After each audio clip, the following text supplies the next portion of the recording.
days of the internet, a podcast did arise.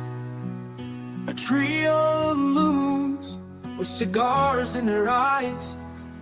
They've invaded the world with their smoky surprise. The Cigar Loons, they're oh so wise. Lunatic invaders of the cigar world, spreading smoke and laughter, their stories unfold. From the finest blends to the wildest tales, the Cigar Loons never fail to prevail. With their witty banter and infectious glee, they've captured hearts, you see. They're more than just smokers, they're a family, united by cigars, a brotherhood free.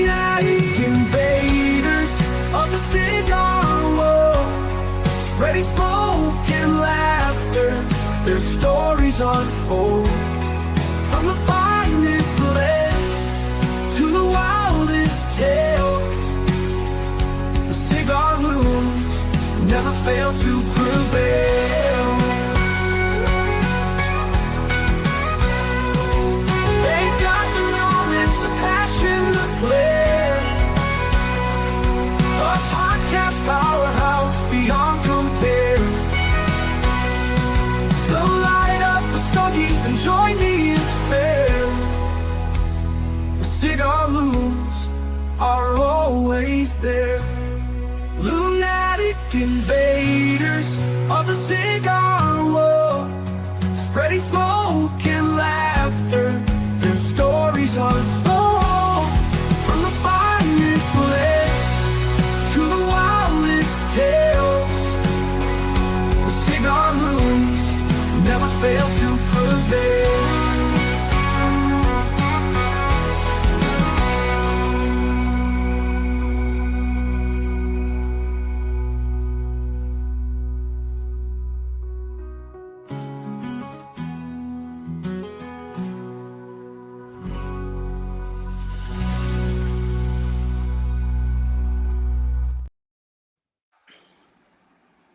What's up? Sorry, I was doing my due diligence. I was like, I was letting anybody over on Facebook that like still follows me. I was just letting them know we're, I was trying to share. I think you're good, brother. I think you're increase viewership, man. Yeah. Don't dead air, man. It ain't no good. What? Well, hello everyone. Hello everyone, and welcome, of course, to the Cigar Loons Podcast. He sounds so professional. On this Tuesday night, and our first comment in from your friend Grumpy: a stick of dynamite, and the president once said. So, my YouTube. Well, we're just now getting here, and we've got comments. We're doing pretty good. Yeah, man. Ain't said nothing about nobody or anything, and we already got comments. No. Yeah. It might not be so good by the end, but hey, so we've just had a comment from the Leaf Cutters, and they put no Turnbuckles and Stogies. There goes the show. So.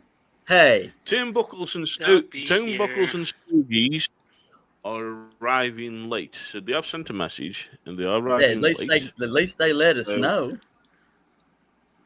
But once they get here, they will have the shit ridden out of them for being late. Well, you know that. I'm gonna throw rocks before they ever get here, but that's beside the point. I throw rocks at Leaf Cutters too. See, we still ain't made that show, but here we are. Oh boy. One to Grumpy. Still love you guys. One to Grumpy. Marked on the board. Oh boy. We love you guys. You know we do, man. If we didn't, we wouldn't pick on you. Just notice if you want to know who we like and who we love, notice who we pick on and notice who we never mention. Or, I mean, I won't say never mention, but it's obvious when we throw rocks. Let's just say Some people never stop mentioning shit. Yeah, well, you know, some Of course people don't ever shut up. Old men get, you know, Well, of course, one of us ain't I so to old and DEA. he still never shuts up, but that's beside the point. shut up and Yeah, sit in yeah, your corner. Crack Grumpy. one open. Let's sit down and relax. What are we going to talk about? Well, hi to DEA, if you're okay, my What's brother. up, Thank you for DEA? tuning Good in. evening. How you But doing? yeah, so we're just waiting, of course, on Turnbuckles and Stogies rocking up, and you know something, it's going to be a great night sitting down, of course, with Joey and Boss Dog, and talking about their podcast and talking about how they got into it, about, of course, wrestling and different things, and what they think on these different laws going on at the moment in the cigar community, and what they are seeing, and it's going to be interesting because this is the thing. Like when we sat, of course, with the leaf cutters and the leaf cutters on, and when we sit with the guests, we're all talking about something different, and we're getting each other's viewpoints on what's going on in the world. And the thing is, we need to get these viewpoints out because there's so much that needs to be said, and everyone's got their view on what's going on at the moment with this generational tobacco ban. Everyone's got their views on what's going on in California, Massachusetts. If it's going on in England, it's going on in the States, wherever it's going on. And then also finding out what they like in cigars. So, of course, tonight, my cigars didn't turn up. So, I am smoking a farm rolled, and it is a Sumatra cigar. Nicaraguan binder, Nicaraguan filler, and it's from General Cigars. So, yeah, that's what I'm smoking. So, Matthew That's and Grump, British. what have you pulled That's out? That's British for gas station special. For those of you that don't know, It sounded like he was trying to keep that on the down low. You just blasted him, man. What the hell? Yeah, Hey. Tag Grump. Hey, Give me secrets away. I throw it right out there, buddy. If I'm smoking them gas station greenies, I put them right out there. Look here, I smoke cheap like everybody else. Ain't nothing bougie about me. You know. Well, speaking of not bougie, Yeah. What are you bouging on?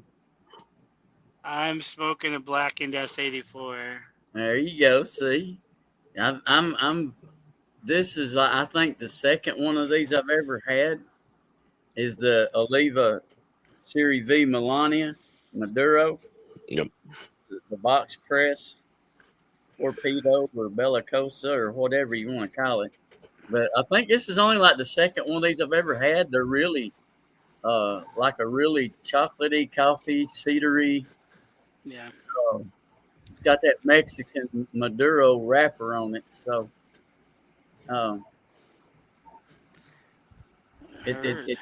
yeah, man, it's like it's kind of like one of those that's almost you debate on whether you want to chew it or smoke it, you know, chocolate bar or cigar, you know. Yeah. Well, I did see a guy chew on a cigar for an entire podcast once, so like the way I did Dutch Mantel.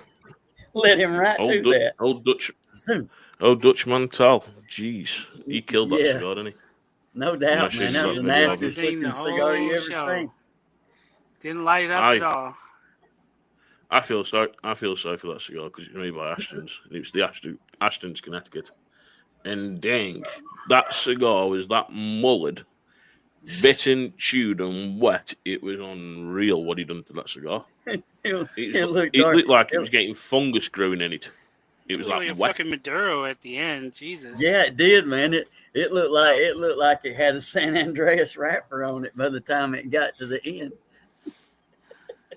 It's crazy because you look at wrestlers you look at wrestlers who've smoking cigars for years, and then he's one of them. To see him do that to a cigar, and you're like, when are you gonna light that cigar up? And he's just there chewing on it and wetting it, and it's like, yeah, okay, this is enough for me. But as you were on about Dan Grump being bougie and all the rest, brother, I'm sure I can be bougie if I get one of them nice fancy certificates that says I'm a cigar sommelier. I'm sure I'll be fancy and bougie. We got one of them certificates. He wasn't Jeez. he wasn't gonna let me get there before he did, was he? Well, I tell you what, I don't plan on getting any certificates for anything No. except for unless it's gonna make me money. Yeah. So all my Yeah. certificates are If IT related. Yeah, if it pays, if it's gonna pay me, you know. See, that's like I got a whole blank wall back here. That there could be a whole lot of creative stuff back here, you know, business wise. But, you know, I'm picky about who I promote and what I promote, you know. Oh yeah. You know something. Besides, and the something, fact that nobody sent me much of anything, you know, lately anyway. Yeah, you and me both. I brother. still It have. I still have. It takes some time to get there. I still It takes got some that. time to get it, and depending on who you speak to and what you read, to be a cigar sommelier, it can take anywhere from 6 to 12 months up to 7 years. And the thing is, you have to go through a lot of qualifications to do that, and know a lot of stuff by going to smoking events, knowing the tobacco, knowing the fields, knowing the companies, being able to talk about it. And the thing is, if you want to be a specialist in Havanas, of course, Cubans, as well as New Worlds, you've got to get a 75% mark pass to get your CCST. Then if you want to be a retailer tobacconist, that's a CRT. Basically, you've got all different qualifications. By the end of the qualifications, when you've got them all, you will be a maestro. So a maestro, you'll know everything. You'll know everything about cigars. So You can't just do a qualification in a week, 2 weeks, No? 6 months. You've got to take your time and do it. Fuck me, I've been smoking cigars 16 years. I probably know fucking more than a lot of people who've just had one of them qualifications. So you're saying you're saying that 21 day course I've got in my TikTok shop for $49.95 is like fake. I need to take that out. So the guys have just messaged from Turnbuckles and Stogies. They've put, see you soon, boys. We apologise. Got stopped moving late. Be home in about 10-15 minutes. So they're going to be here. So we do apologise. But they are buddy. late. Excuses. Always something. But they will be here. And this is the thing. So iTube's just put, a humidor must be alright, yeah? Yeah, humidor. You know something? It goes into so many things. There's so many things on the course that you've got to do. Depends on what you call a humidor. Talking of humidors, what would you say the best? What would you say the best humidor is? Come on, what would you say for a new cigar smoker? Say iTube's just starting cigars. What's a great starter humidor? That right there, what he's fixing to show you. Right here, baby. Right there. Rubbermaid Brilliance Tupperware. This thing is airtight. You chuck a Bovida pack in this son bitch. There you go. You can replace it once a year or less. He gets excited. Pardon his language. And he gets excited. These cigars will be kept perfectly. You just gotta burp it every once in a while. I do 65%. A lot of people do 69. Yep. They're held effing perfectly. I love it. I have 3 of these things. Plus, I have an electric humidor, thermoelectric humidor. So, Grumpy, you carry on talking, my bro, because that was too foul. So, Matthew's on the timeout. Foulness. Well, I got the power. but yeah, that right there, you see that. Of course, I use something similar. It's over on the table. It's not easy accessible, but mine is a round glass jar that has a sealable lid that clamps down, and I basically do the same thing. I can put like a bundle of 20 in it, throw the Bovida pack in there, and it works the same principle. Just like what Yeah. Matthew was showing you, that's simple and easy, not expensive, and it works like a charm. Uh, you don't have to get fancy, and you don't have to spend a bunch of money, to keep your cigars nice. And I mean, No. these are not like cheap. I'm a cheap person. I get samplers and stuff where, you get stuff like this for $2-3 a piece instead of 10 or 12 that it costs you in the store.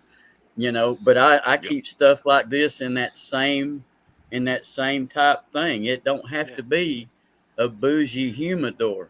There's very simple, easy ways, and what you saw right there was about the easiest and most simple way to do it. I mean, and that's the thing. That's the thing. Something. I can do it. And I will just put a notice out there. We're not, of course, endorsing cigar smoking. We're not telling you what price point is on a cigar. We're not telling you that. We're not pushing you to that. Shit. We're not. No, not trying to say nothing. Ain't nobody's trying to start none, so they won't be none. Yeah. Just you got to overlook me when I get to talking. Say. Yeah, when you think on humidors, like you just said, Grump, glass mason jar, right? You look at course a tupper door, like Matthew just showed. Well, people sometimes they go straight away and they go and get a glass top humidor. To me, with a glass top humidor, I always say to people, no, that glass top humidor is going to let that much temperature out. It's never going to be right. Where you look at Grumpy's, you look at yours. I've got one. It keeps that temperature in. It doesn't get out. And that's the thing. Once that's sealed and it's got that Boveda in, that's it. It stays to that temperature. Where with a glass top humidor, you've got that much different things going on with it. It never keeps the temperature. Now, other people will go and say, well, I'm going to go and get a proper humidor and I'm going to have a cedar laced humidor. Full wooden. And they go to it.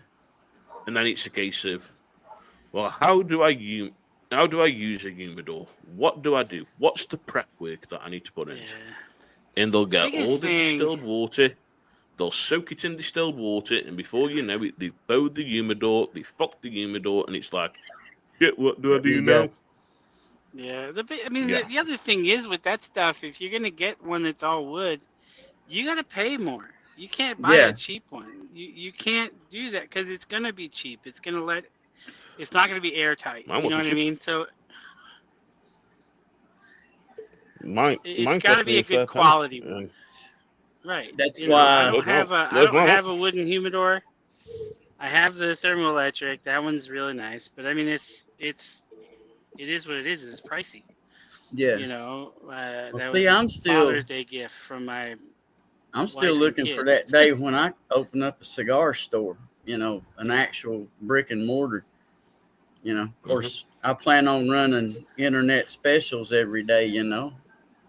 Different little things like that. But yeah, I'm looking for the day when, I'm looking for the day. That's like a lottery dream of mine. But other than that, yeah, I mean. I got bucket list things, man. Getting on Willie's bus. I think if it was me, that's right. I think if it was me, and I was going to say to someone, right, as we're doing it through, are we doing it on Instagram or through StreamYard? Oh boy, I think that was one of those situations where you could have read that one in your head. Oh, sorry, but I have to read out aloud. I have got dyslexia, so go and fuck me. I'm not sure. But something, I definitely say to anyone who's starting out and looking at a humidor, over here, go and get yourself a nice. Go get yourself a tupper. Work your way through the tupper, learning to look after your cigars and that, sorting your temperature out and getting it to where it needs to be. Then look at maybe getting a wooden humidor, seasoning it properly and looking after that. Then go up to the next type of humidor, which would be your electric humidor. That's the way I'd start off. And something? I've got that wooden humidor. I've got tupper doors. I'm pretty much happy with my 69 that I use, and that's been my method for years. I tried with the distilled water. I frigged that many different humidors up. I was like, yep, stuff this. I'm just going to go to the B&M, pick up my cigars when I need them, smoke them when I need them. I've got a couple of days that I know they're okay to smoke. They're not going to lose any temperature. They're not going to start cracking. They ain't going to start developing mold. And I smoked them within a week. Then it was like, well, if I need these to last me longer, I need to start looking. And that's when I heard that wonderful thing, Bovida. And I was like, yeah, I'm going to go and season everything with Bovida now. Never had a problem with Bovida since. I haven't. Never had a problem. Nope. Yeah, man. Matthew, you carry on with the show, bro. I'm just sorting this out. Yep, we're good. Just keep it, just keeping it basic and simple to start out with, because, I mean, how many times have you seen somebody jump in with both feet, go all out, and in 6 months they've already, lost the bug. They don't really care. They've lost that, they've lost their zeal for enjoying a cigar, and there they've invested all that money, Right. Well, I think the biggest thing is that, I'm in all these different groups on Facebook, and dude, the amount of head fuckery that people do to try to take care of their humidity levels in their humidors. They're always like, well, this shelf is this and this shelf is this, and it's like, dude, it's really not that damn serious. You're really. Like, I understand, like, you want it to be perfect, but, like, it ain't going to go bad if it's a degree or two off. It ain't going to go bad if it's, if it's a little bit dry. It'll crack on you when you smoke it if it's a little bit dry. But, like, you got to find what works most for you, too, because, like, I went with 69% from the beginning. Yep. And I realized that I don't like the way those smoke when my cigars are at 69 in humidity. I like them when they're about 65. I like them to be a little bit drier. We've just had some comments in, of course, and basically some of the leaf cutters said they put top it all with Bovida packs for quick and easy. And then it says wooden humidor for the person who wants to store cigars and age them. And then, of course, they put temp control and humidity control, just want to show off. Ben, stop showing off, motherfucker. We love you, but stop showing off. I'm a show off too. It's okay. But that's the thing. You know something? You see these people that buy them, and they'll go, "Oh yeah, I'm going to do this," and then it's temperature's up by 1 degree, and they go, "Oh, it's the end of the world." Oh. And you're like, "It's not that serious." No, just look, do a reset, take the cigars out. Let the humidor sit and accumulate for a couple of days. Then go and put your cigars back in. If it's still hitting that 80, 90 odd marker, you know something's not right. If it's sitting, if it's sitting at 70, bang on, temp, humidity, bang. Shove your cigars in, shut your humidor, crack on. Enjoy. If you ever find your humidity, getting up there in that 70, 80%, all you gotta do before you light up is just give that cigar a good squeeze, wring that extra humidity out of it, and just shake it off and light it and go on about your business. There you go. You're complicating things again, see.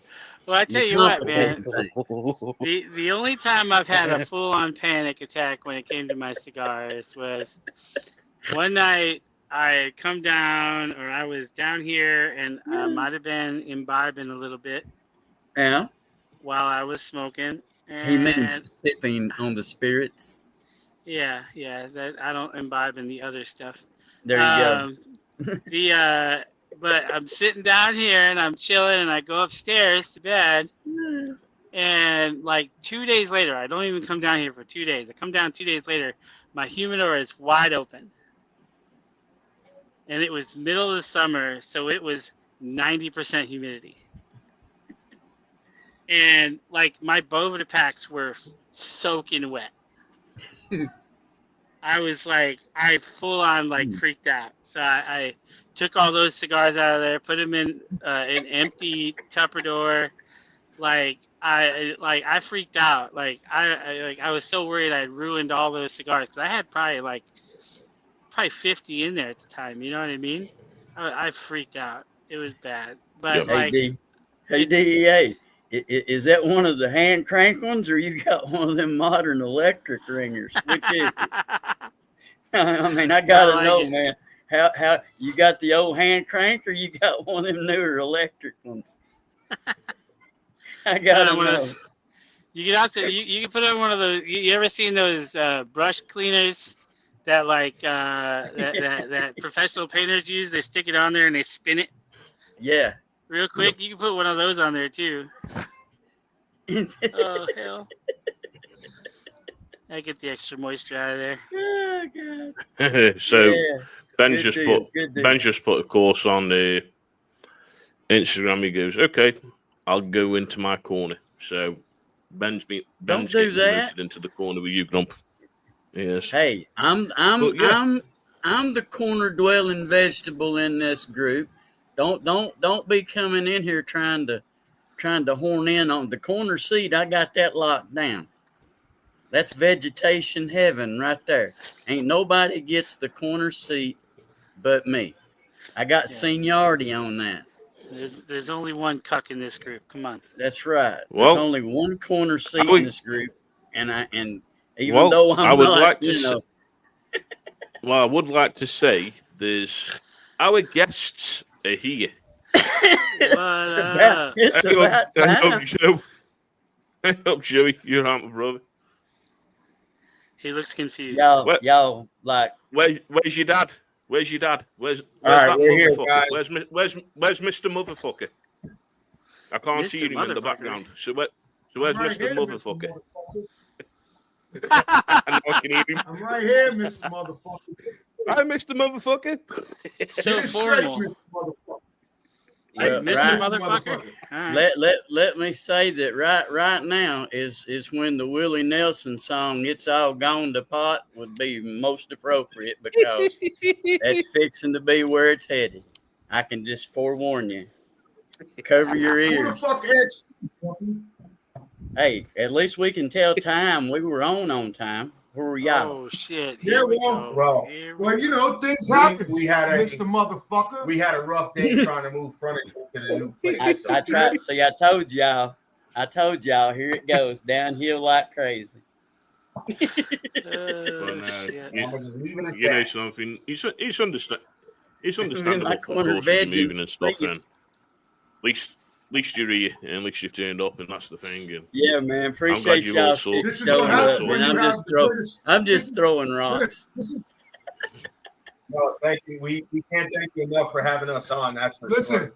This is what happens when you have the greatest podcast on the internet on your podcast. This is what the fuck happens. Here we go. Here we go. You heard? Well, you know something. I'll take note of that when we go to check our stats later. When you check your stats, you're welcome. You're welcome, by the way. You're fucking welcome, all right? Yeah. Cheers. Appreciate it. We've been needing help for 2 years, man. Where y'all been? Listen, we know the same struggles you got. Trust me. Yeah, I'm telling you, man. It ain't easy. It ain't easy, but I'll tell you what, though, it's a lot of fucking fun. That's what she told me. I enjoy myself. Yeah. I can't say that I ain't had fun. I don't know about these other clowns, but she said to me the same thing. She said it's not easy. I said I know I got to work for it. You know what I mean? Boy. Hey. Cheers. But you know something. This is the thing. You look at everything from what you guys do with, of course, Turnbuckles and Stogies. You look at what we're doing with the Cigar Loons. We pretty much are doing cigars. We're doing that where we're talking about the news. We're talking about cigar news. We're talking about that, and then we see this. We're getting them different either restrictions, or we're getting where we'll have 1 week where we've got 90 to 100 views. You look at the week later and you go, Why the fucking hell have I got 9 views? I had a fucking 100 last week. So what the hell have we done within a week where we dropped to 9 views? And then you're like, what's going on here? And you're trying to work it out, and it's these pretty little things crazy. right here. It's these pretty little things right here. It's the guy with the long hair. I know. It's grumpy. But he just sits in the corner. Yeah, he just sits in his corner. Well, you know, that's what happens when you get put in a timeout. I got put in My timeout life earlier. stays in timeout. It happens. I live in a state of confusion. What do you expect? Well, You know. hey, maybe you should go get tested for dementia or something. It's been said that I'm just should be glad I've got a corner to sit and veg in on somebody's podcast. You know, I mean, that's I just work pretty much here. what I do. I just sit here in the corner. Now that y'all are here, I actually do have a corner. See, before y'all showed up, they put me in the middle, down there in the bottom. So then I sit here and look I was gonna stupid say, saying that I'm thank you to sitting in the whiskey. corner vegging. Well, don't you like the middle? Good Lord. Well, you know, Don't you like the middle? depends. He loves the middle. I mean, Isn't that called like an Oreo cookie or a reverse Oreo cookie or some shit? I don't. I think they we're probably like a got vanilla names Oreo. for it. Yeah. Yeah, they got names for Let's it. say But I It's ain't called- going there. It's called Uh-Oh. See, y'all ain't Yeah. dragging me in the ditch. I'm gonna show y'all. I'm gonna teach y'all a lesson. See, Brother, I'll you sit were here born in my in a corner ditch. and veg. Y'all ain't gonna drag me in the ditch.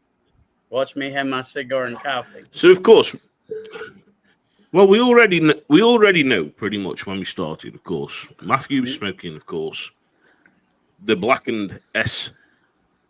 Fucking hell, Matthew, go again because I've just had a whiskey and Black in S84.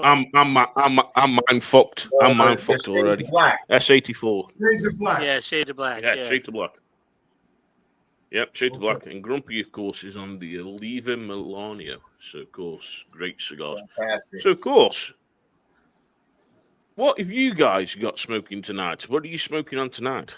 As you've joined I'm us tonight smoking- on the podcast, what you You'll got lit never, up? you'll never find this, but I know a guy. I'm smoking a La Gloria Cubana Trunk Show 2015. 13. No, this is 13. I'm actually I know smoking the same thing he is. I know 'Cause he's got a shitload of them. in the middle of the move, I tried to pack up all my cigars and I left them in the other room, and this was already cut from this morning, so I figured I might as well smoke it, right? There you go. It's there. Not wrong with that, Jim. Not wrong with that, my bro. Nothing wrong. I with that. already know he's got a shitload of them cigars like your dad's smoking. I already saw when you had your nice actually, delivery of all we them smoked cigars through in your nice quite- fancy box. We smoked through quite a bit of those. There was seven boxes, and between the summer of all of us hanging out and going to places and giving them to people to try, and we smoked through quite a bit. That's all right. I'll be getting some more in August. Holy There you shit. go. Well, no wrong with that, my bros. No wrong with that. After So, you of course, stop. for anyone who's watching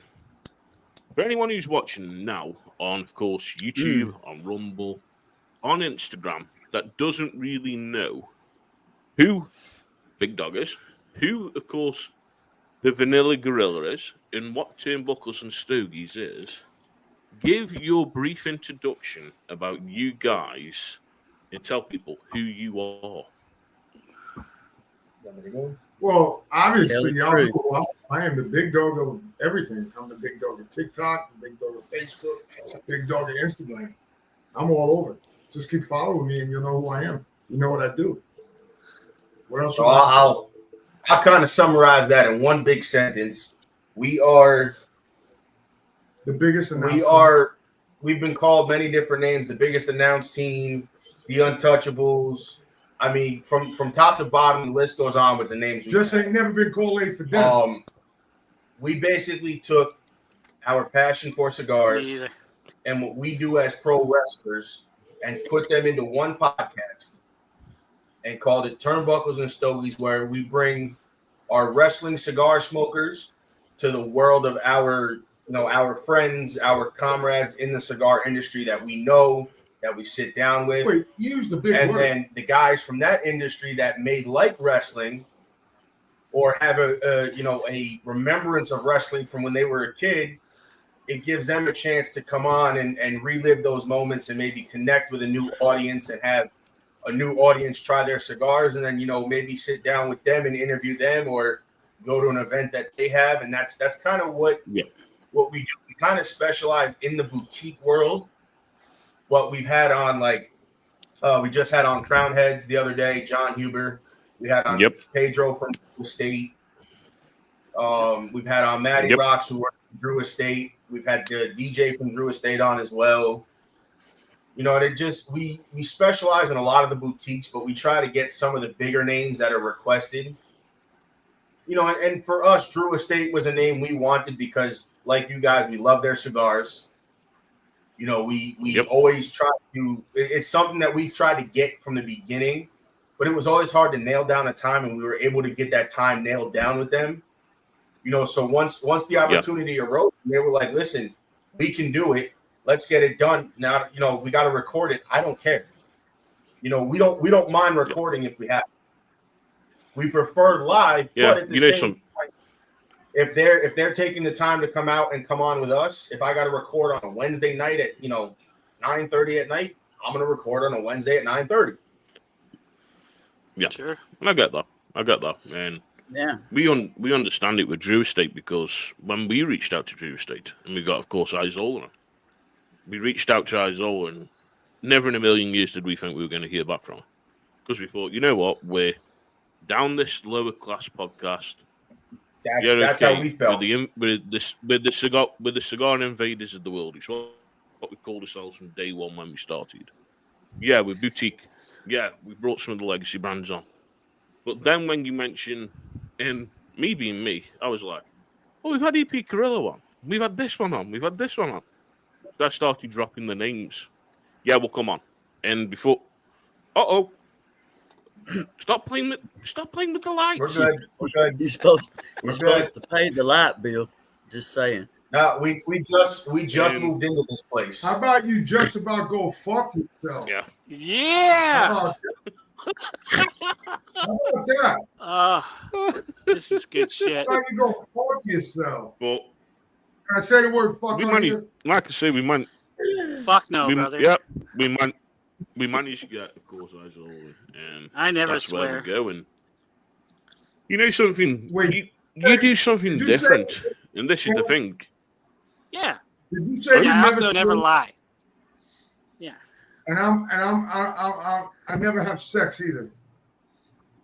Well, I've been married for a while. I can see that. He said only on weekends.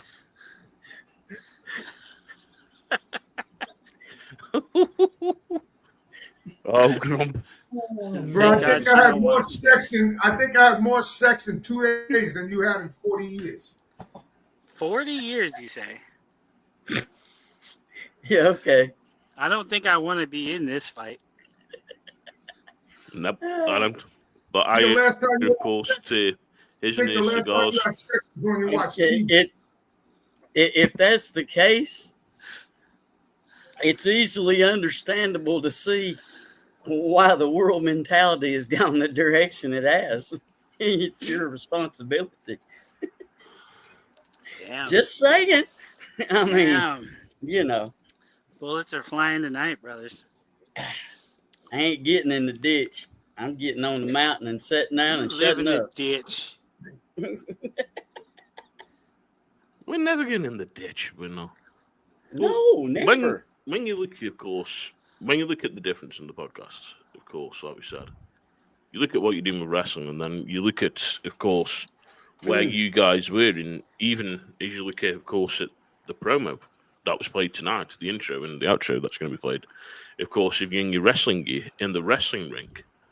So tell people who don't really know much about that side of you and being wrestlers and how you got into being wrestlers and wrestling and doing that. Cut a motherfucking promo.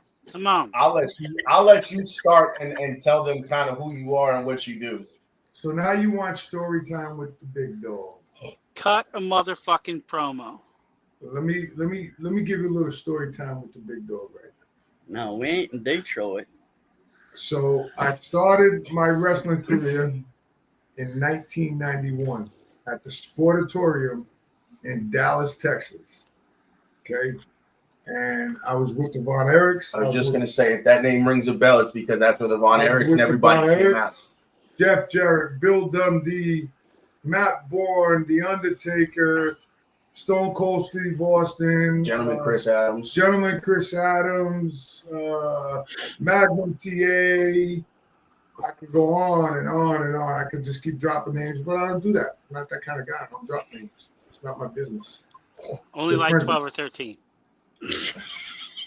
Well, that, but the names that he also named, the names he also named were also big stars at that time in world class and in that area too.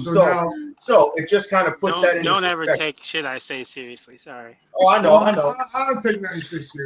That was more for the viewers at home. So now, when I started there, the way I got my career started was, I used to go there every Saturday night, every Saturday morning. So they had a battle royal, and I'm sitting there, and my brother turns around. They said, "Anybody want to be in a battle royal? Just give us your name." So I'm sitting there, minding my business like I'm doing now. And he points to me and he goes, writes my name down on a sheet. Next thing I know, I get brought in the back and they're like, "Oh, this is Chris Adams. You know, you're in the battle royal, blah, blah, blah, blah." Okay, sure, I guess I'm in battle royal.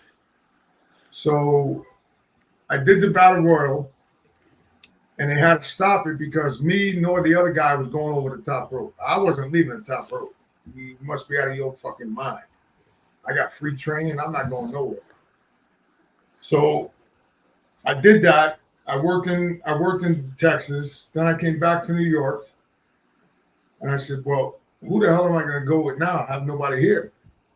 Next thing I know, hooked up with Rikishi and Yokozuna and all them guys, and they're like, "Yo, go see my father." Cool. I go over, I see Sam.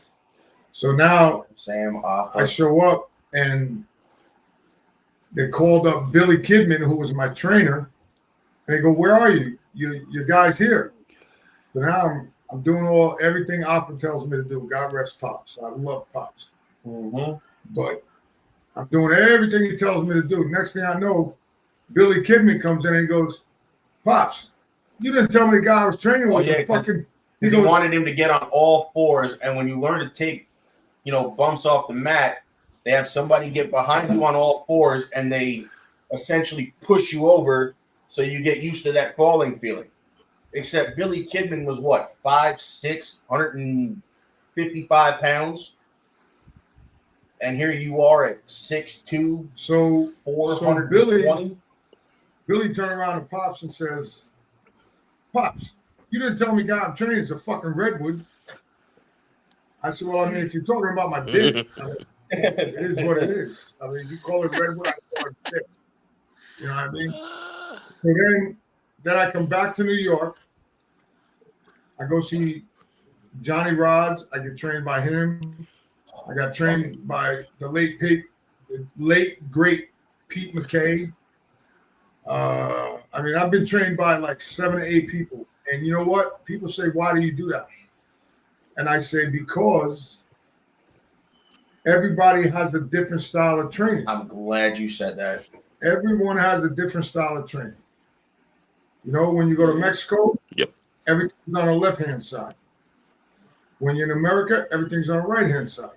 Europe and Japan are kind of a mix. Japan is more of a stronger style. Correct. That's the style that I is that stronger kind of punch you in the mouth style. I mean, I've wrestled for NWA, WWE, and WWE. God rest Tony Rumble's soul. I wrestled for, JAPW. I've trained guys like Low Key, Red, Homicide.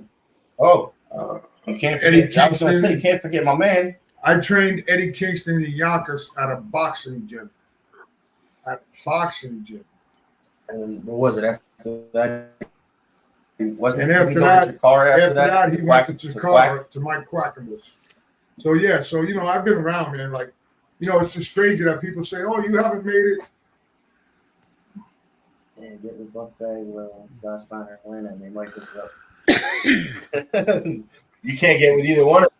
Neither one of them are doing much of anything. I've been with Buff. Me and Buff. Actually, I should say that I know Buff. I have Buff's number in my phone. But like I said, man, I've been all over the world. I've done traveling, and let me tell you, it's not easy traveling because you're on the road. It's eating garbage food from the gas stations or dollar stores or whatever. And I've done that for a long time.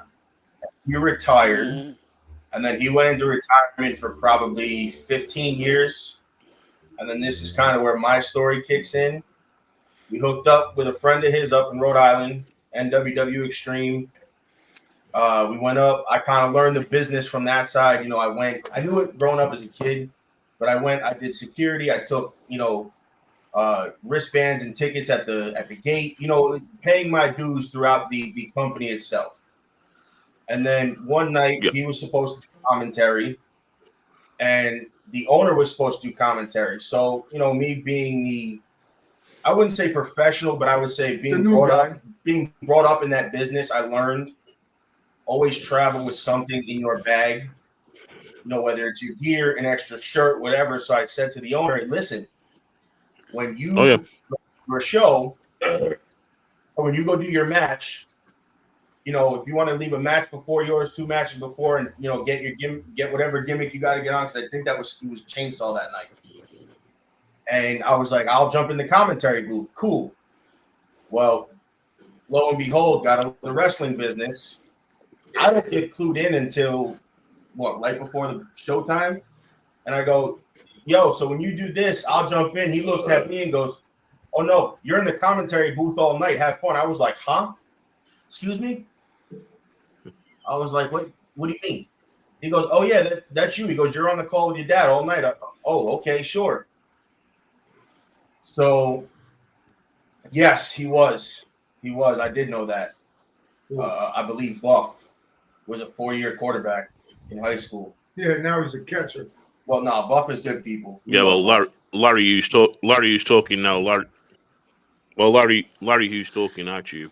He went to school with him, so of course he knows him. And he did say in his comments before telling that Larry said thank you to him. Yeah, Buff is awesome. We love Buff. We had the opportunity to cross paths with Buff, and sitting down having a conversation with that man. That man is so knowledgeable. Listen, he sent my wife a message for her birthday. He sent her video message. He recorded it for me, and I sent it to my wife. That was the best thing he ever did. So now, I still have it on my phone. Kind of go back to what we were talking about with the learning how to and stuff. So as a commentator, yes, obviously my goal from a kid was to become a wrestler. I grew up around the business, going to shows with my dad. I watched it since I was a kid. I still watch it every week like clockwork. And, I wanted to learn what it felt like. So before a show, I went to him, the guy that runs the company, and his best friend, who the three of them rode the roads together up in that area. So, naturally, I'm like, "Listen, I want you three to show me what I'm doing or tell me how to do it." And I did. And I took probably 15 to 20 of them. And for people that think that ring does not hurt, do about 10 or 15 of those back bumps right in the middle of that ring, and you let me know how it feels. I'm just going to leave it at that. I'm going to leave that right there and let it sit in there. So, that happens. I do a couple more shows on commentary. And, that's where the biggest announce team name comes in, because I was Big Joe when I played football. And he was Big Dog. So, at intermission, I was talking to one of the guys. I'm like, "Oh, hey, listen, he's Big Dog. I'm Big Joe. We're the biggest announce team." And the guy was like, "Yo, shut up and just run with that. Run with that tagline." Because at that point, I didn't know I was going to get in the ring. Years later, I didn't know I was going to get in the ring. I thought I was just going to be a commentator, and it was what it was, and we were going to have a long commentary career together, which that moniker gets resurrected November 29th because we're going to be calling a show in Colorado live on, I believe, StreamYard. So for those that want to tune in. We'll be calling that show live for Battleground Pro Wrestling out of Colorado. Live, motherfuckers, live, not tape, live. So, LIVE, bitches. That moniker might get resurrected for a one-night only kind of deal. We'll see. Then fast forward probably 4 or 5 years during COVID, 2022, October. Tell you right now, we get the phone call in May. The show gets postponed twice. Twice, not once, but Twice, not to any avail of mine or the promoters. That's what happened. So now, I can tell you right now, October 15th, 2022 kicks off my in-ring career. And the guy that owned the company at the time, again, rode the roads with my dad, wrestled him for 20 years. And, to be able to be in that locker room as a kid was cool. But then to go however many years later and share that locker room was a completely different aspect and story of what I thought it would ever be. And it was cool because we were able to kind of, talk. We got put in a 4-way tag match for the titles. First night in the company, they booked us as the big badasses in the match, which was fun. I love being the big bad guy. I mean, it's fun for me because I get to run my mouth. Sometimes I don't have to say anything and just beat you up and kind of show you who I am. I'm the guy behind the scenes that just mind his business and don't say a fucking word. We do the show. Some stuff happens. What are you laughing at? Bullshit. Bullshit. That BS meter, boy. That BS meter pegged out on that one. Bullshit. To be fair, he did let his son talk for a while there.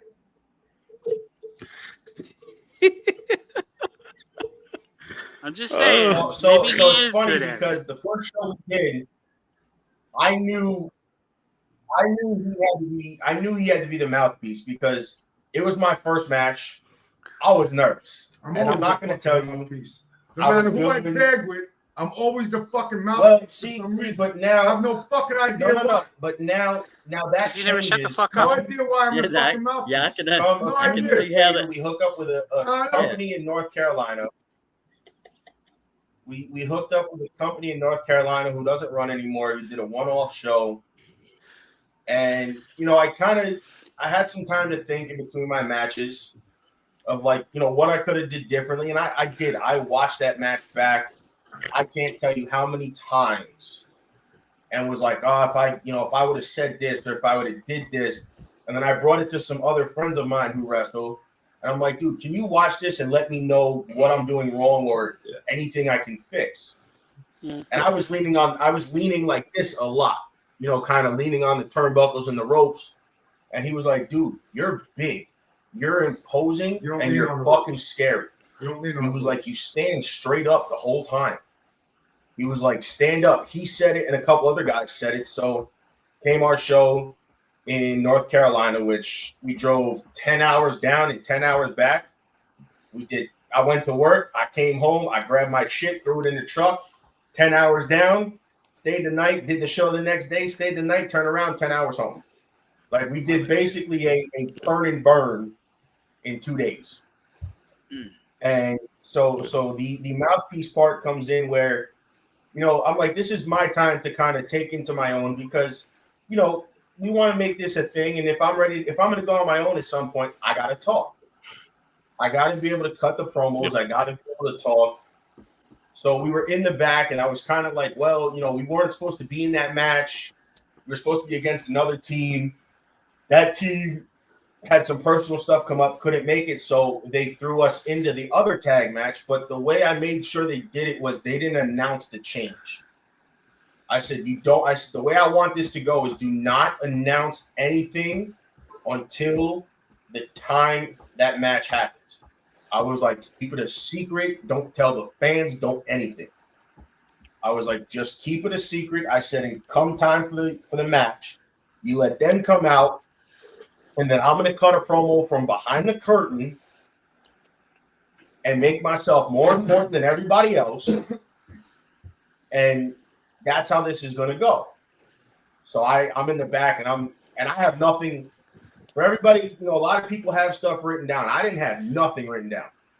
I did this like we are now. I was standing there like, well, I could say, and I was running off a promo in my head. I didn't write shit. I didn't do nothing. I did it right off the top of my head.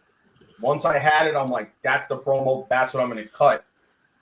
And, you know, it was like, you know, basically, you know, to the tune of, I'm not coming out from behind this curtain until that announcer announces my goddamn name. Because our opponents were, you know, I played it off like our opponents were too scared to be here or whatever. And then, but I'm like, I'm not doing this. I'm not coming out to you announce my goddamn name. And then what do I do? Well, you took part of my promo from me. I grabbed the microphone. You took part of my promo and came out to the curtain and cut the first part and didn't let me cut my whole promo. But you know what? My thing was I still what you fucking do, bro. But my thing was you know what? I didn't talk much the first show. I let him talk. Yeah. That was my time to kind of like show people like, holy shit, this kid actually, you know, he can do this. So it's like tonight. Tonight, here on Cigar Loons Podcast, you got the big dog, the Vanilla Gorilla, the Untouchables, and don't ever in your life think that we're not going to come for you, because whatever federation wants to sign us, we're fucking coming. And guess what? When I come, I'm not coming alone. I'm coming with the big guy. And when I come with the big guy, it's a fucking wrap. Yeah, and let me tell you something. We're not coming to fight Joe Schmuckatelli and his sister. Oh, no, I'm coming for you. I'm not coming to fight Joe Schmuckatelli. I'm not coming to fight his sister. I'm coming to take your mother, your wife, and your kids. Listen. When I come, you better put your wife on a fucking leash, because I'm coming to take her. And she's coming back to the hotel with me. And what she does there is her business, not yours. It's her business. So make sure you stay tuned to Cigar Loons Podcast with fucking Turnbuckles and Stogies. I mean, you wanted a promo. That was a profanity-ridden promo, but it was a promo. Yeah, well, you know, that's good. I like it. That's what I asked for. Because all the promos we cut for the show, like not for podcast, but for the wrestling shows we did, or whatever, we were always smoking, and it gave us that illusion of being, you know, too big, fat motherfucker. No. Like, and if somebody's mentioned it to me, it was like an outdoor. Why does it look like his phone? Like mafia style, like mafia style. Bro, he is. He's leaning to the side. He's sleeping. Don't worry. You know, they were like, you guys put out like a mafia style promo because we sat there. I'm wide awake. Hold on, who am I? Hold on. Just like we delivered it with such, like, you know, monotone voices, but with purpose. And everybody's like, "Oh, you did that?" They're like, "That's the first one." I was like, I sat there and I cut that with me and him, and I was like, "You're gonna let me talk, and then you'll talk," and you know. And I sat there and I was just like, Grumpy, I hope before you fall asleep that I took my puff of my cigar, and I just kind of looked into the camera, and I was like, well, here we are. You know, he's never fallen asleep on the show. The companies I've worked for, when I've done it, I fell asleep on my fucking podcast. I was drunk and then motherfucker fell asleep. I could see why that would happen. The day I fell on the podcast, oh my god, I wasn't even drunk. Dude, that episode, we were in the middle of the episode. We were talking about wrestling in the middle of talking to cigars, and he goes to walk back into frame. He goes to sit down, and the ground was too soft. So he sat down, and when you watch it, you see the chair just go like this. Slowly. Bro, I wasn't even fucking I said, and then the best thing is, as he falls, he goes like this and grabs me like I'm going to do something. I'm like, fuck you want me to do? Like, I can't save you because if you go down, I'm going down with you. And then the funny thing was, when I went down, I went like, yep. Dude, I had to cut the commercial, longest commercial we had, because I couldn't stop laughing. I couldn't stop laughing at all. It was fucking hilarious. I said, you know what? It would have helped if I was drunk, but I wasn't even drunk. No, he was not even drinking that day. That's I not wasn't even even fun. drunk.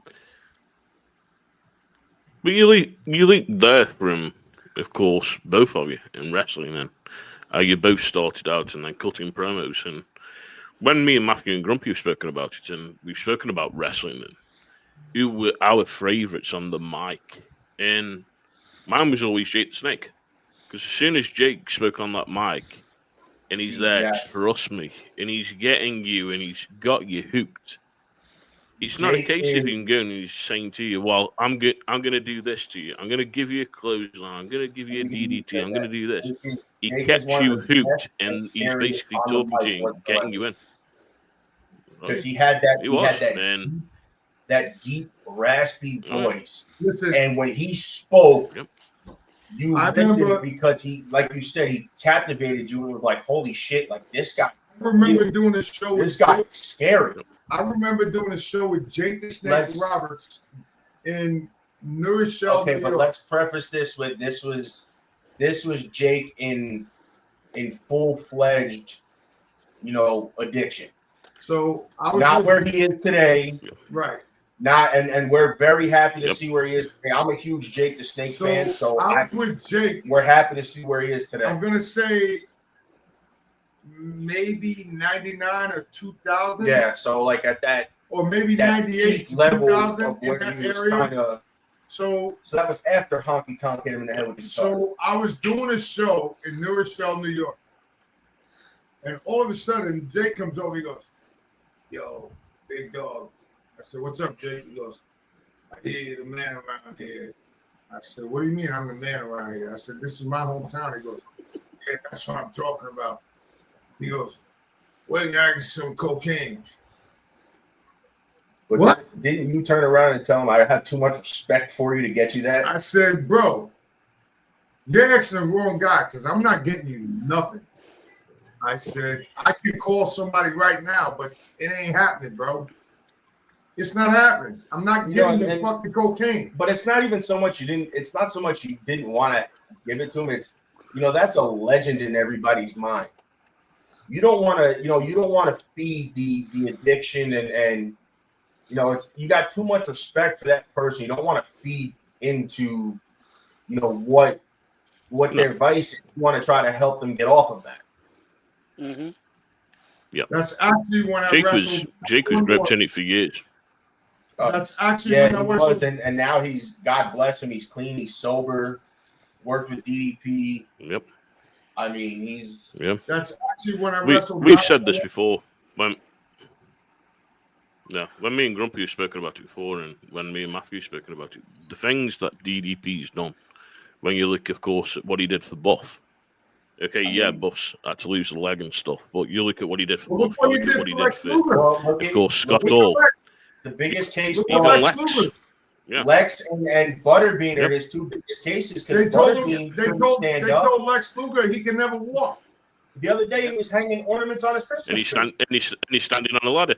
Yeah, standing on a ladder, pointing the strong. What I thought the coolest part about that was when came time for Lex's Hall of Fame, when they called him for the induction, he worked with DDP because he said, when I get my ring, I want to walk to that podium and I want to walk across that stage. So to hear that kind of puts into perspective for everybody of like, and you guys understand this, the things that we take for granted, like being able to walk around as professional wrestlers, athletes, whatever.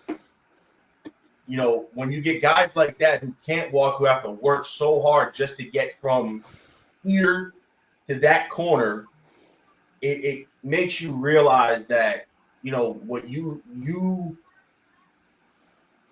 there because of guys like that who paved the way for you to be there. They're dealing with these struggles, but yet paved the way for you to come in and do what you want to do and do what you love and potentially meet those guys in the future. So now let me give you a little background story of my nephew. God bless his soul. He passed away. He was one of the biggest wrestling fans in the world. I used to talk to that kid every day. So he went and did DDP yoga. So when we went to the ECW arena, and I met DDP, Which is where we crossed paths with Buck. which is where I crossed paths with Buck. So once I said to him, "Oh, you know my nephew Lawrence?" He goes, "Oh yeah, I do, Larry." I said, "Yes, Larry." He goes, "How is he?" I said, "He passed away." He looked at me and gave me such a fucking hug. Like, bro, And then DDP's yoga, and I wish I can do it, but I can't because I got 500 discs. see, but you can do it. No, I can't. I'm not doing no doggy style. He doesn't do that. He works. I know what you're talking about. He's worked with guys like that. So I may hit him up, and who knows? You might see the big dog. I might extend my This back. is the best thing. Let me put it this way: it's one of the best things you could do by getting in touch with DDP. And I've spoken with DDP many a times by text message, Well, send me his fucking by email, phone. the same as I've spoken to. Send me his Same fucking as I've spoken to Lex. I've spoken to Lex plenty of times, and the thing is, I suffer with my back. I've got gingival disc disease. I blend the discs out to my neck, the bottom of my back, and everything. I did DDP yoga, and if it wasn't for doing DDP yoga 6 years ago, I wouldn't still be able to get up now on a walking stick and walk around because I was given the bad diagnosis, this wheelchair. And you I've guys, been in a So now wheelchair let for me life. ask you this. and you And guys luckily, hear I'm that's walking a around a little bit. personal testimonial about DDP yoga. It's not that we're talking about what the wrestlers did. It's what everyday people do with that. We're not blowing smoke in your ass about it. So now It's let me true. ask you this. No. So we're when blowing you plenty did of smoke. yoga, when you did Yeah. DDP yoga, did that increase your fucking sex drive?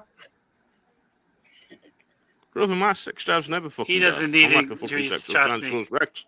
Fuck You know, me. they I'm always have- on the fucker. Listen, Motherfucker needs to calm down. DDP yoga is something I consider. Having been a football player for so many years, lifted weights, now in the wrestling business, I'm like, it's not something that you should rule or put off the table. Because of the fact that you look at guys like the original person of DDP yoga, which is that guy Arthur Borman or whatever his name is. Yeah, I'm not worried about it. He was an everyday guy who, like you, they said would never walk again. And within a year, the guy was running up and down his street at full sprint.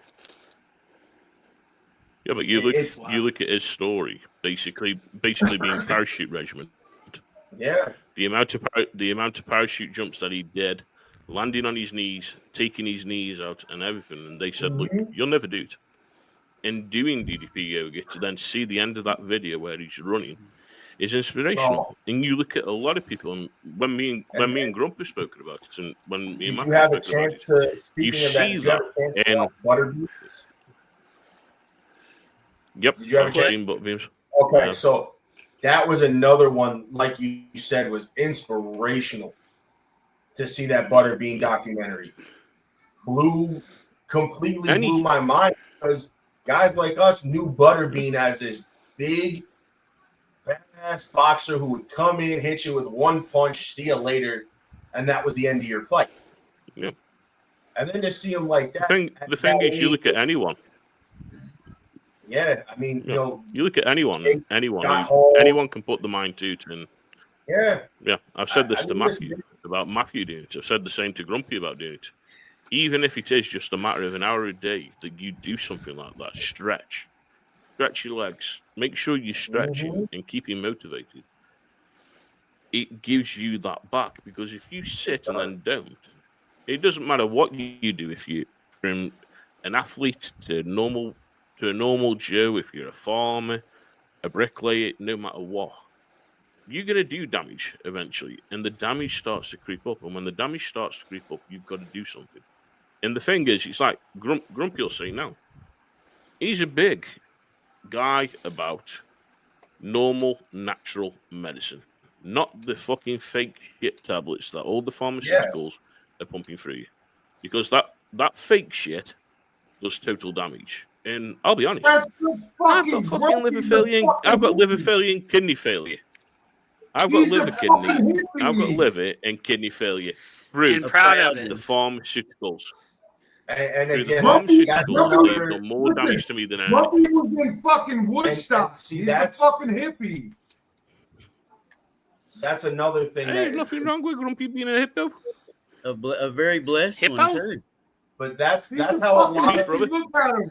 That's Look at him how right a lot now. of Long wrestlers hair, get hooked. fucking beard, glasses, That's how falling asleep on a fucking podcast. What the fuck? that's how a lot of wrestlers get hooked though, is because they get hurt, they do something Yeah. big, and then the back goes So- or the neck goes, and then Let me they give you the big I farmer. met met a professional wrestler once. The guys kind of develop an shut up. addiction. Let me give a backstory. So I called Eddie Kingston one day, right? Oh, I still Hold hate on. you for that. Let me rephrase that. Let me go I way still hate hold you on. for that. Let me go way back. So Joey's birthday's coming up, right? Oh, you talking? So is I this make a phone this call. is the TNA story. So I make a phone call, and they go, "Dog, whatever you want. We got much respect for you." Well, you called to phrase that. You called Billy. I called Billy Gunn, who's a good friend of You mine. called Billy. Shout Let's out just to start with that. Shout out to Pete. Shout out to Pete and his family. You guys know him as Mr. Ass or the badass Billy Gunn. I know him as Pete. Pimp James in TNA, whatever you know him as. That's who he calls. So I called Pete and I said, Pete, do me a favor. Joey's a big fan of AJ. His birthday's coming up. Oh, He goes, what do you want me to do? I said, dude. have AJ, hold on. I said, have AJ call him. He goes, on your phone? I said, use my No, phone. he didn't even call him. It was funny because I was sitting there and he said that, and I heard him go, "Oh, actually, he's right next to me." And he goes, "Joe, come here." I'm like, "What?" He goes, "Somebody wants to say happy birthday to you." He handed me the phone, dude. You could have. He came in his pants. I was like, "What the fuck?" Because I get on the phone and he goes, "Hey, Joe, this is your dad's friend. It's Billy Gunn. Happy birthday." I'm like, thank you. And then he goes, "Hold on. Somebody else wants to say hello to you." And he hands him the phone. He goes, "Joey, it's AJ Styles. I just want to wish you a happy birthday." And I'm like this. Now, mind you, he's sitting there, and then they I'm go, sitting there just like this. then they go, hold on, and Sonny Siaki gets on and he And goes, these are all guys he goes, that I he goes, watched in Joey, TNA we want to growing wish you a up. happy birthday. Yeah. So now, mind you, As a kid, you're sitting there and your favorite wrestlers So are calling then- you, and you're like this. then Yeah. the thing I'm was, like, the thank thing you. was, Thank you AJ so much. AJ was doing a sign. Okay, so I'll No, tell let me this- finish. tell this So story because I was there, AJ was doing a signing up here. but you weren't I there. wasn't here. Shut the fuck No, up. let me Shut finish. the fuck Can I talk? Because I'm gonna get to the part where you come in. So they were doing a show up in the Mid Hudson Civic Center for Northeast Wrestling, who at the time was the premier company up here, whatever. They used to bring in AJ Styles, Samoa Joe, Jake the Snake, Roddy Piper, Jerry Lawler, Booker T, Mr. Anderson. So they're doing an autograph signing. And I know a couple of the guys who run a company up here today. And, I want to go see them because I always go see them, even now. And I go up and I'm sitting on the stairs and I have on AJ's TNA shirt. Dude, he walks past me and looks at me and goes, "Nice shirt, kid," and keeps walking. And I'm like, Yeah. my mom looks at me and I'm sitting on the stairs and she kicks me. She goes, "Say thank you." I'm like, "Thank you, thank you, thank you." So now, mind you, Thank you. So here's another story. Well, so to that story, they're doing an autograph signing in the Gypsy Galleria. It's Rey Mysterio and Shane Helms. Shane Helms. When he The was Hurricane. right?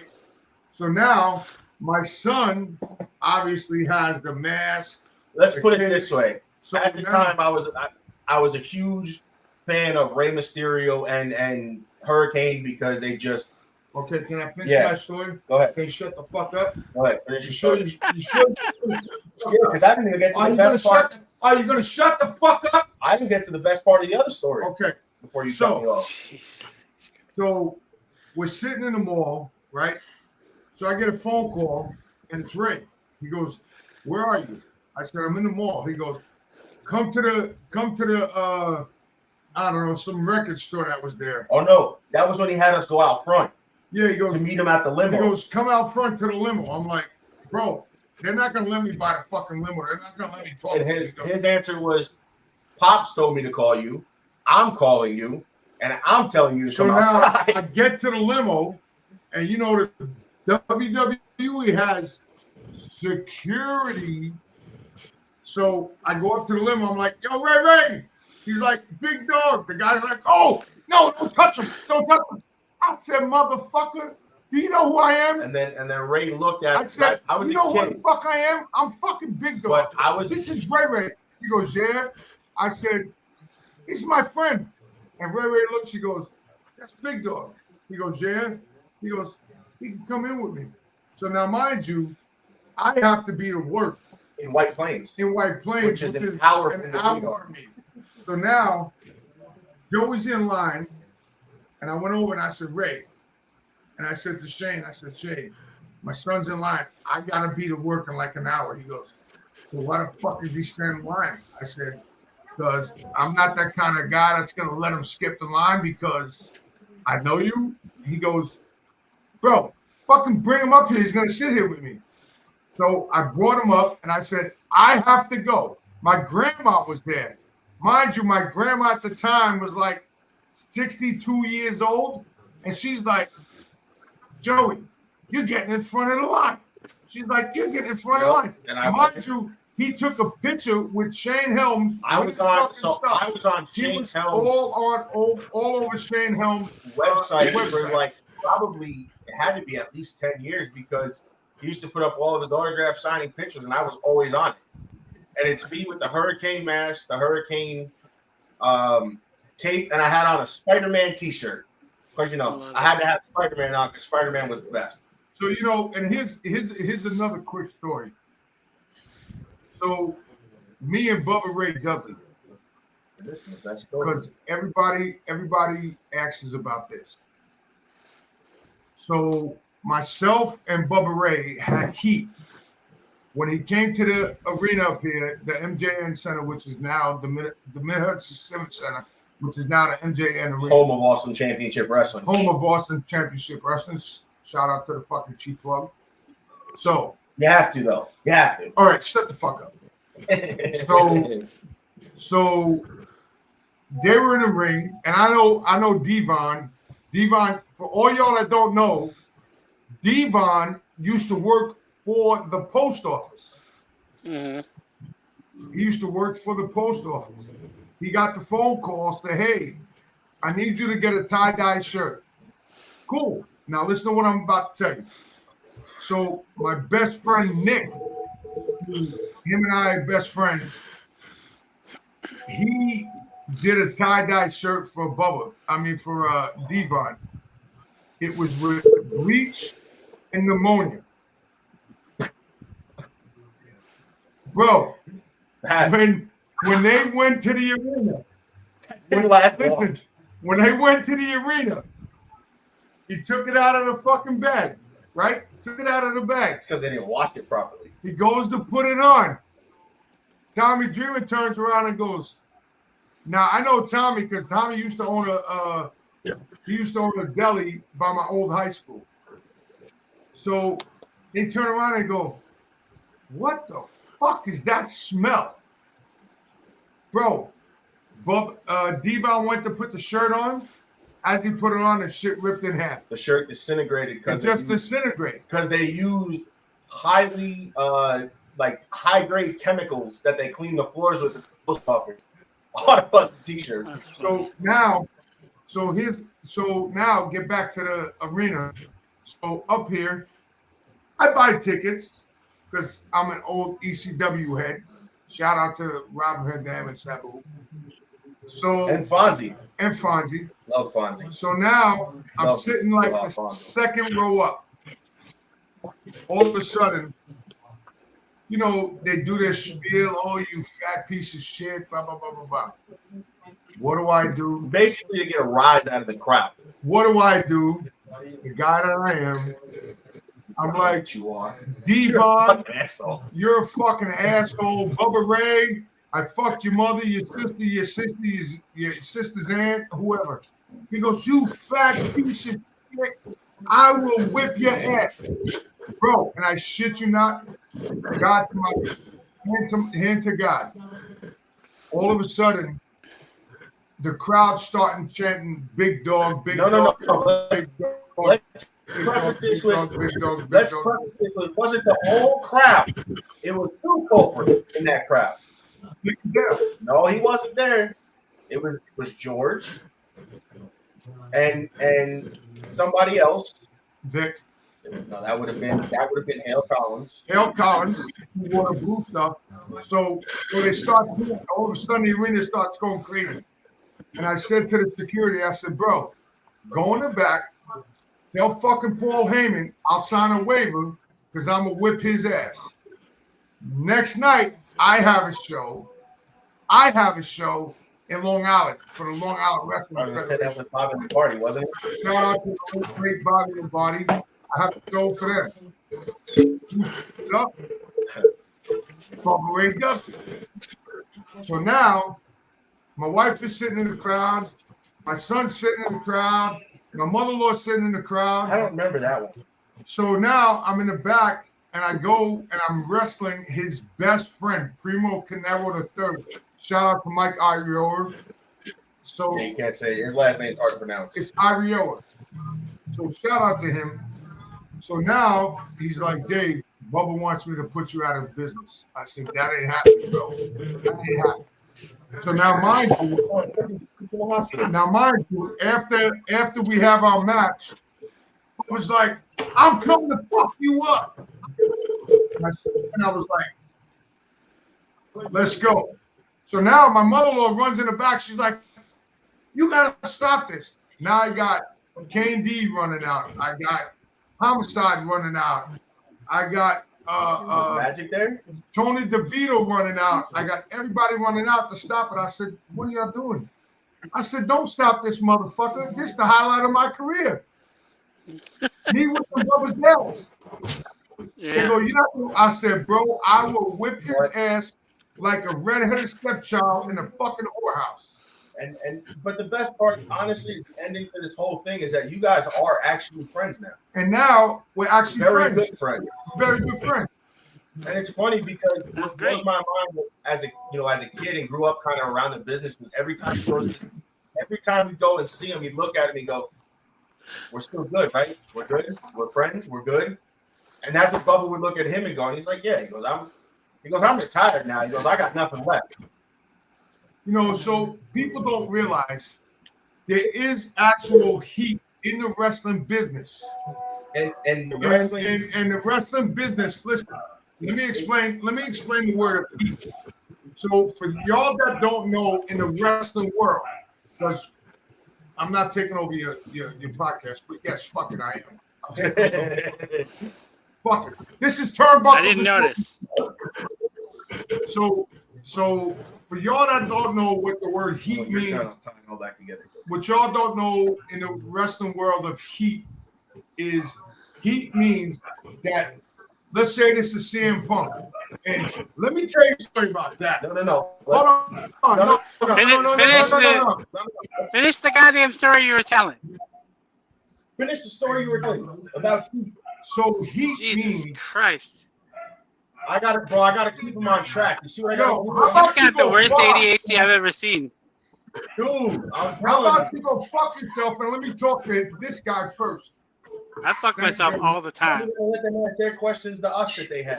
So the word heat means that somebody in the wrestling world does not like you. And when they don't like you, if they have the juice, Juice, If they have the juice, they're gonna stick a dick so far in your Gonna head get you basically to the point that you're gonna be so far down on the ground. you're gonna be You're gonna go from here to here.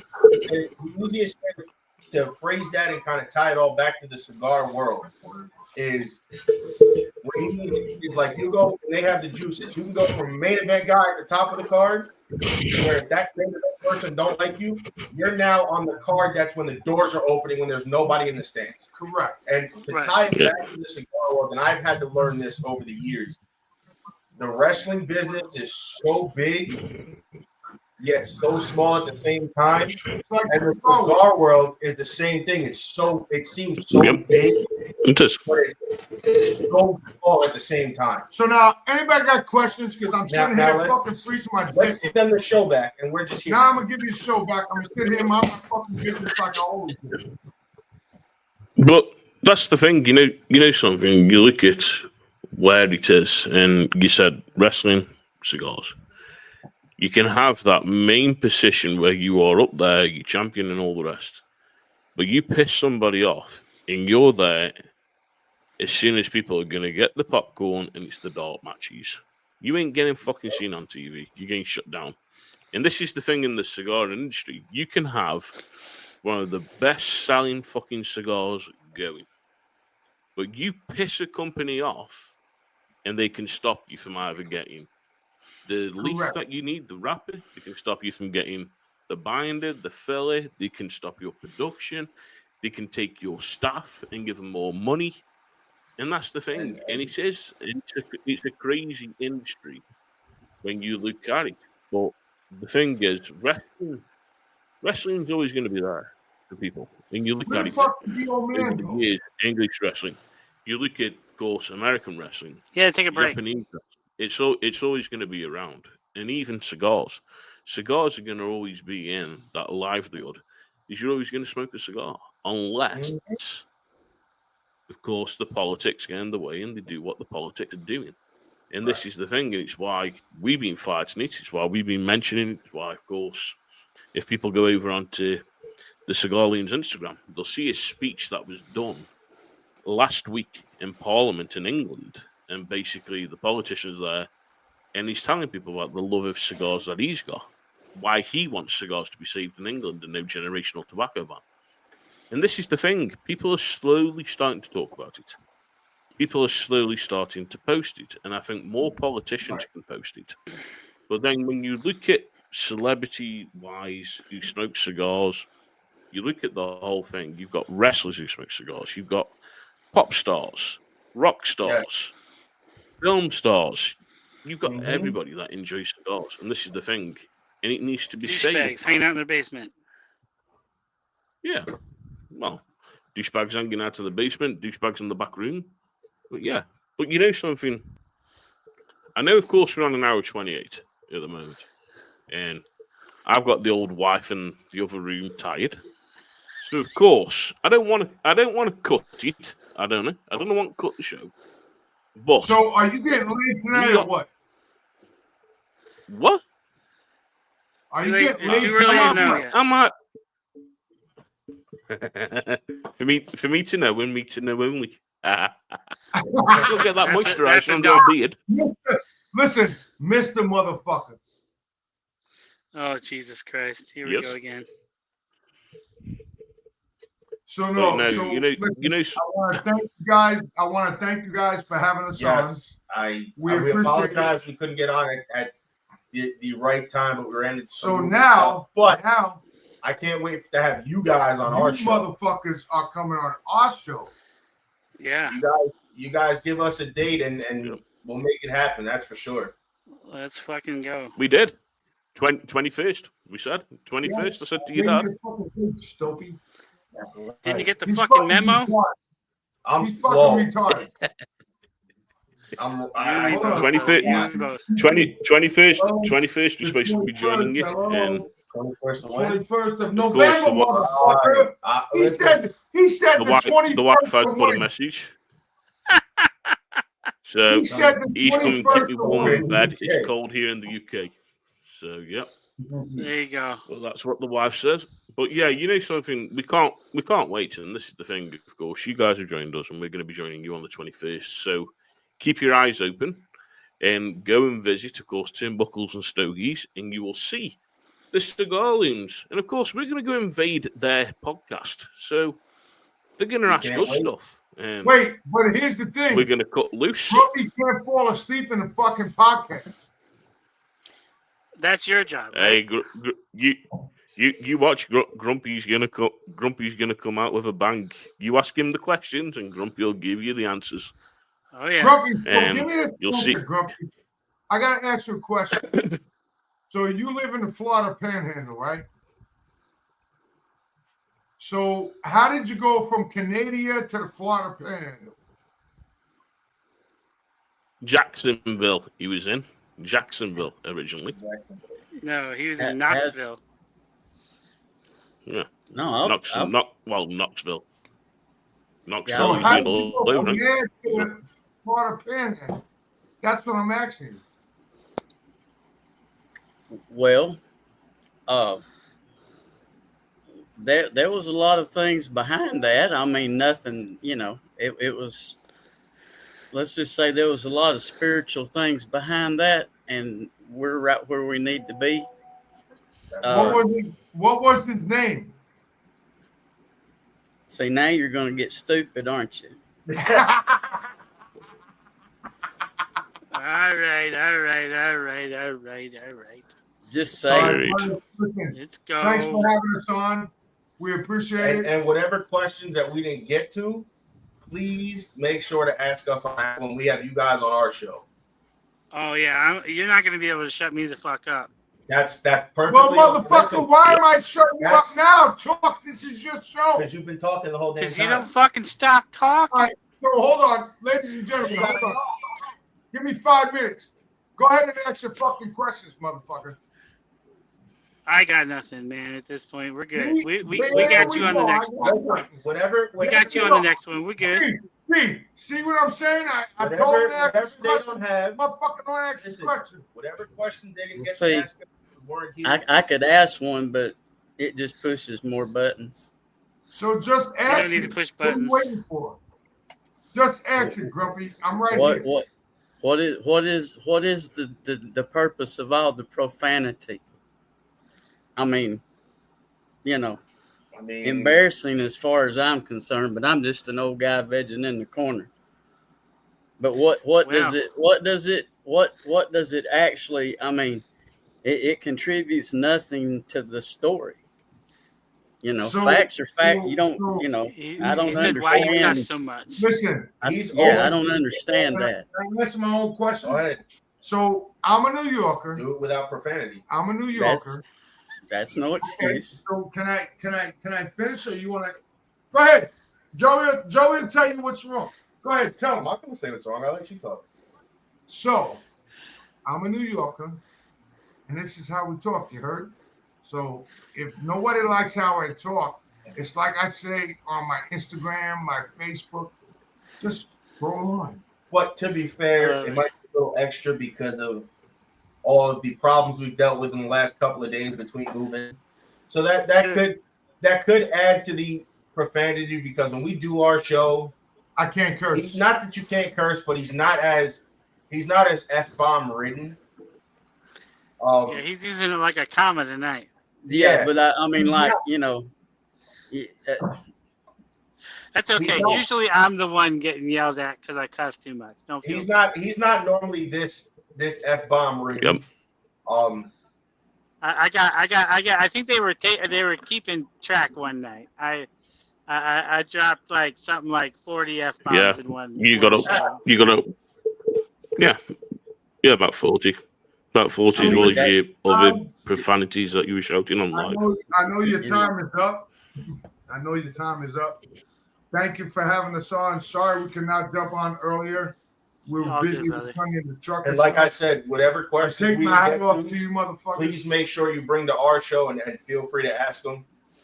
But we love when we're able to ask you guys questions, and you guys are able to ask us questions and kind of go into more detail with another hour and a half session. And now that you Right know on, my background, we're gonna get into your background. Especially the black guy in the basement. Especially what? I have a background. Got up, going your fan. Got up. Oh, we've all got a background. Even Grumpy's got a background. I have. I'm Matthew. God help everybody. God help everybody. And they find out our backgrounds. Especially if we start dropping. And this is the thing, you know something. We see a lot in the cigar industry, and we talk about it a lot. And this is the thing, and we hope, of course, you've enjoyed tonight. And, of course, check out the live video that's being recorded tonight. It's going to be over on Spotify tomorrow. Of course, we're live next week. It's 7 p.m. Eastern, 6 p.m. Central, 4 p.m. Pacific. And, of course, midnight in the UK. That's if I don't get snowed in, because we got snow on the way. Nice. Oh, jelly fucking. Oh, we got snow on the way, too. I got the alert. Yeah. I don't want it because it stops me from going cigar shopping tomorrow, and I'm going cigar shopping tomorrow. So please do not come snow. Well, you can't go. But for me, as always, trust me, my cigar shopping is going to be a very, very dear do tomorrow. Yeah, you're looking at 20 cigars, you know, $500 to $600. So yeah, it's going to be a dear day tomorrow. It is. But of course, for me, as I always say, stay smoky, everybody. Matthew. Don't start none, won't be none. Grump. I love you. Abba Father loves you. But if he's not in the driver's seat, you need to pull over because you're in the wrong place. Catch me later. Deuces. Catch you next week, everyone. And of course, come and check us out on Turnbuckles and Stogies. And come and watch. We'll see.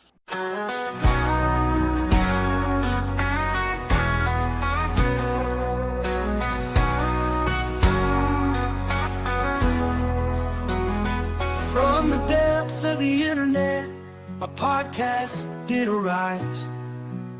A trio of loons with cigars in their eyes. They've invaded the world with their smoky surprise. The Cigar Loons, they're oh so wise. Lunatic invaders of the cigar world, spreading smoke and laughter, their stories unfold. From the finest blends to the wildest tales, the Cigar Loons never fail to prevail. With their witty banter and infectious glee, they've captured hearts, you see.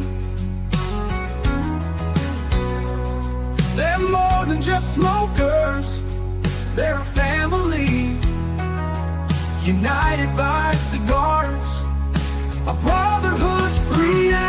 Invaders of the cigar world, spreading smoke and laughter, their stories unfold. From the finest blends to the wildest tales, the Cigar Loons never fail to prevail.